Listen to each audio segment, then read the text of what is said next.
یہاں ایک نیا نقطہ آپ کو بتا رہا ہوں، آپ بڑی توجہ سے سمجھیں۔ آج قرآن سمجھانا ہے آپ کو، شان رسالت سمجھ میں آئے کہ قرآن کیا کہتا ہے۔ جائیں تو آپ فخر کے ساتھ جائیں کہ ہم صحیح عقیدے پر ہیں، ہمارا عقیدہ قرآنی عقیدہ ہے، ہمارا عقیدہ قرآنی عقیدہ ہے، اور جو اس عقیدے کے خلاف ہو اس کا عقیدہ شیطانی عقیدہ ہے۔ 7 آیتیں ایسی ہیں قرآن مجید میں جہاں اللہ تبارک و تعالیٰ نے اپنا اور اپنے محبوب صلی اللہ علیہ وسلم ذکر دونوں کا کیا ہے، مگر ضمیر یا فعل واحد کی استعمال کی۔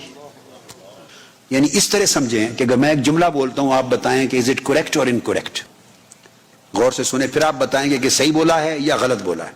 جملہ یہ ہے، علامہ نعیمی صاحب اور رضی نیازی صاحب ڈیلس گیا، غلط ہے یا صحیح ہے؟ بتائیں۔ سارے کہہ رہے ہیں غلط ہے سوائے ایک آدمی کہ وہ ہمارا عبد البصیر خان، چونکہ پٹھان ہے، وہ کہتا ہے صحیح ہے چونکہ پٹھانوں کی زبان ہی یہی۔ یعنی میں کہوں اگر میں اور ڈاکٹر منصور میاں شکاگو سے آیا، غلط ہے یا صحیح؟ غلط ہے نا۔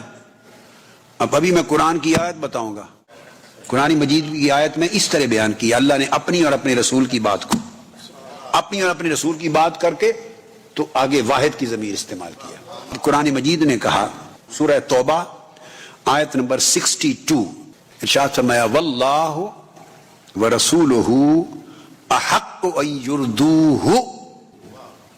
ہو کا جو لفظ ہے اس کو ضمیر کہتے ہیں، اور ہو کا معنی ہے اسے، معنی ہے اللہ اور اس کا رسول، اللہ اور اس کا رسول حقدار ہیں کہ وہ لوگ اسے راضی کریں۔ یہ ترجمہ ہے اس کا۔ اب صحیح ہے یا غلط ہے؟ بولیے۔ اب جس نے غلط کہا اس کی ایمان سے چھٹی، اب اس کا ایمان ہی غلط ہو گیا، خارج ہو گیا ایمان سے۔ اب کون کہے گا غلط؟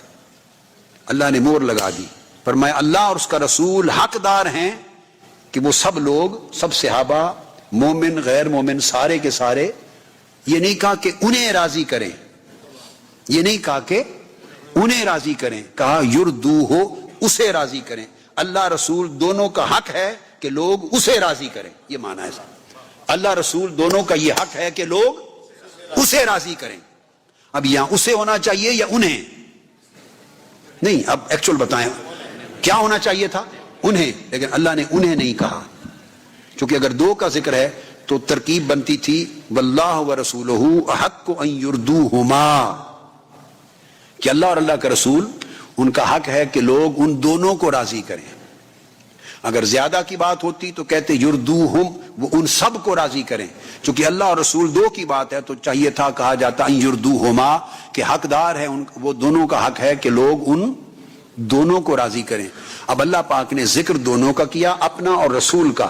جب راضی کرنے کی بات آئی تو دونوں کو ملا کے واحد کی ضمیر بنا دی اور کہا اللہ اور رسول کا حق ہے کہ لوگ اسے راضی کریں، تاکہ یہاں وہ فرق مٹ جائے کہ خدا کی رضا اور ہے، مصطفیٰ کی رضا اور ہے۔ فرمایا خدا کی رضا اور مصطفیٰ کی رضا ایک رضا ہے، تو یہاں دو کو ایک بنا دیا، دو ایک ہو گئے، مگر حد نہیں کراس ہوئی، حد سے نہیں بڑھے۔ دونوں کی رضا ایک ہو گئی مگر سٹل حد سے نہیں بڑھے۔ تو یہ پہلی بات، تاکہ اللہ اور اس کے رسول کی رضا ایک رضا تصور ہو جائے۔ اب دوسری آیت کوٹ کر رہا ہوں، سورہ النساء آیت نمبر 14، وَمَن يَعْصِ اللَّهَ وَرَسُولَهُ وَيَتَعَدَّ حُدُودَهُ يُدْخِلْهُ نَارًا خَالِدًا فِيهَا وَلَهُ عَذَابٌ مُهِينٌ۔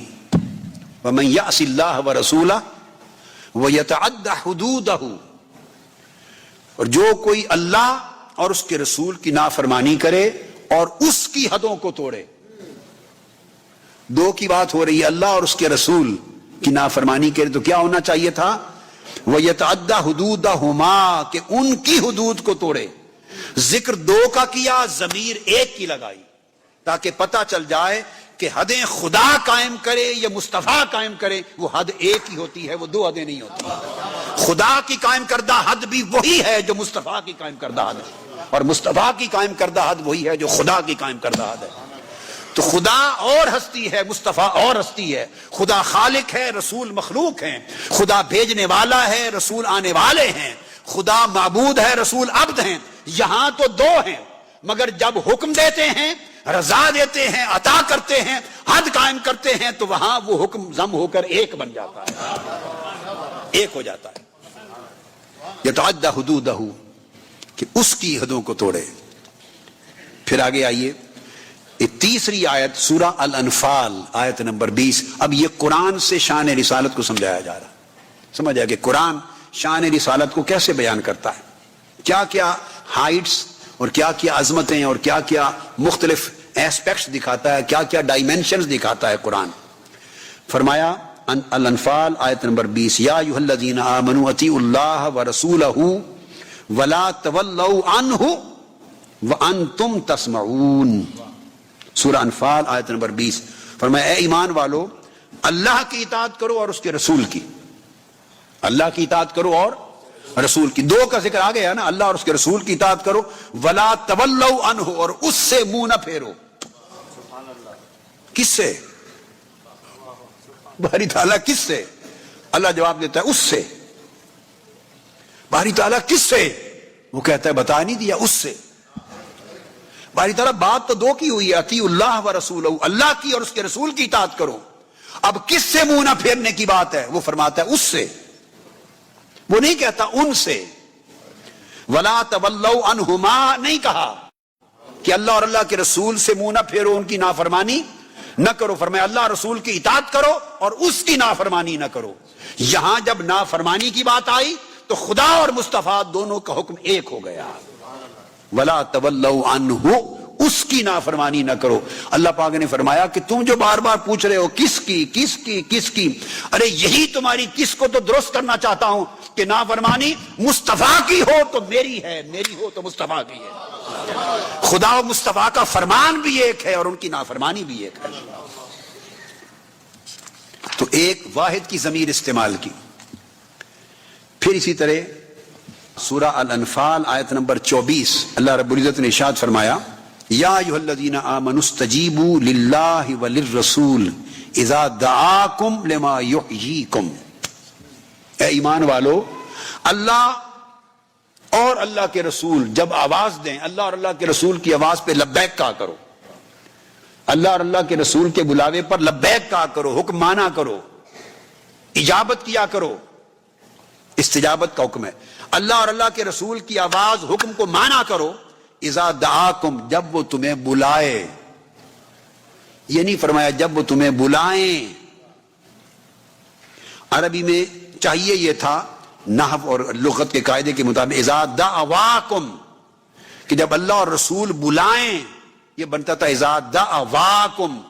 تو دعواکم نہیں کہا، سنگولر فعل استعمال کیا. اذا دعاکم سنگولر ورب. فرمایا اللہ اور رسول کی بات پہ لبیک کہو جب وہ تمہیں بلائے. کون بلائے؟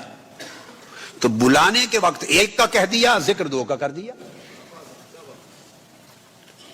اس لیے کہ رسول کا بلاوا محض رسول کا بلاوا نہ سمجھنا، وہی خدا کا بلاوا ہے. رسول کی بارگاہ میں جانا محض بارگاہ رسول میں جانا نہ سمجھنا، وہی بارگاہ خدا میں جانا ہے. اب جب یہ آیت نازل ہو گئی تو سنیے بخاری شریف کی حدیث. اب اس آیت کا مفہوم حضور علیہ السلام کی زبان اقدس سے سنیے.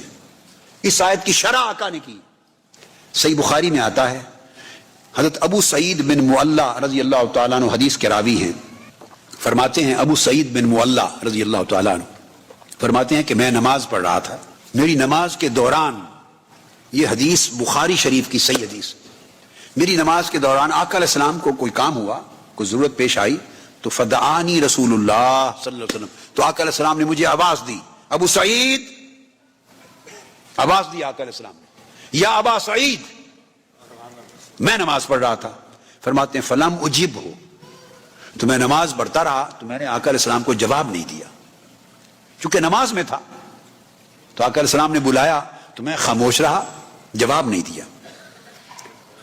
تو جب میں آقا علیہ السلام کی بارگاہ میں نماز سے فارغ ہو کر سلام پھیرنے کے بعد حاضر ہوا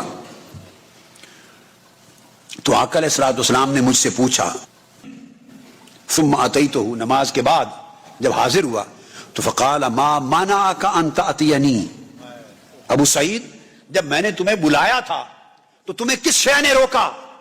اسی وقت فوری میرے پاس کیوں نہیں آئے؟ لبیک کیوں نہیں کیا؟ میری بارگاہ میں کیوں نہیں حاضر ہوئے؟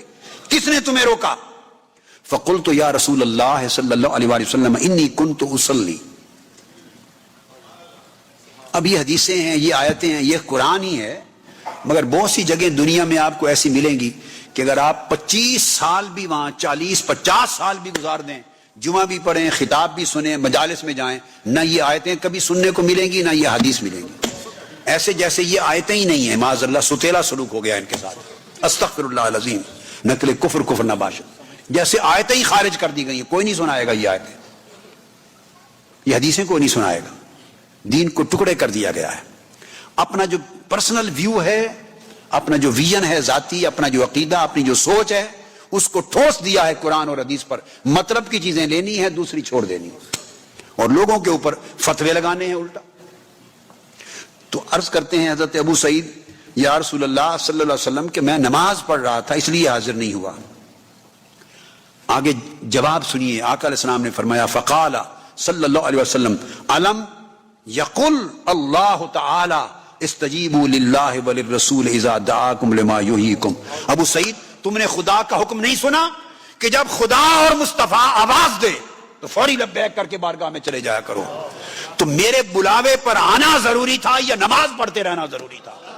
دوران نماز بھی تم پر واجب تھا. نماز جہاں تھی وہیں چھوڑ کر دوڑ کے میرے پاس آ جاتے. اندازہ کر لیں یہ مقام ہے، یہ ہے شان رسالت جو قرآن میں بیان ہو رہی. یہ ایک واقعہ ابو سعید بن معلہ کے ساتھ پیش آیا. ایک دن اسی طرح کا ایک واقعہ ایک اور صحابی حضرت ابی بن کعب رضی اللہ تعالیٰ عنہ کے ساتھ بھی پیش آیا.